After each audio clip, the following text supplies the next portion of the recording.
ভাঙর মাছের ঝাল করব, তো বেগুন দেবো, তাতে একটু শিম দেবো, সবজিটা দিয়েই আমি ভাঙরের ঝালটা করব। তো অলরেডি এটা আমার বেশ করে ভাজা হয়ে গেছে। আর আলুগুলো এই দেখো একটু বড় বড় করে কেটে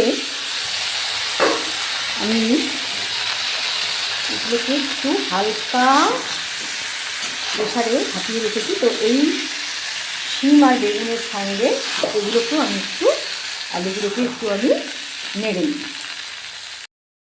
মাছগুলো এতগুলো সেজন্য একটু তেলটা বেশি দিলাম, কারণ এটা আমার ঝোলটা 3 দিনের মতনই করা থাকবে। কালকে আমাদের তো শুরু হয়ে যাবে হেয়ারিং। তো ফোড়ন দিলাম, এর মধ্যে টমেটো আর পেঁয়াজ দিয়ে ভালো করে ভেজে নিই। 3টে বাজতে যায়, টাইলসগুলো দেখতে গেছিলাম।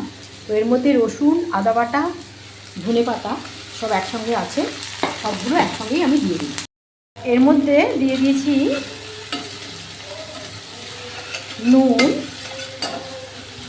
এবার এই দেখো একটা বাটনা ঠিক না, হলুদের গুঁড়ো, এটা ধনে গুঁড়ো, জিরে গুঁড়ো, কাঁচা লঙ্কাগুলো চিড়েছি, আর লঙ্কার গুঁড়ো, এটা আমি একটু জলের মধ্যে পেস্ট করে নিয়েছি, মানে গুলিয়ে দিয়ে দেবো। তো এবার এটা ওর মধ্যে আমি অ্যাড করে দিলাম, একটু কষবো, তারপরে কষা হলে সবজিগুলো অ্যাড করে আসছি। কষে নেওয়া মশলার সঙ্গে সবজিটা আর একটু কষবো। এ রান্না আমার শাশুড়ি মার কাছ থেকে শেখা।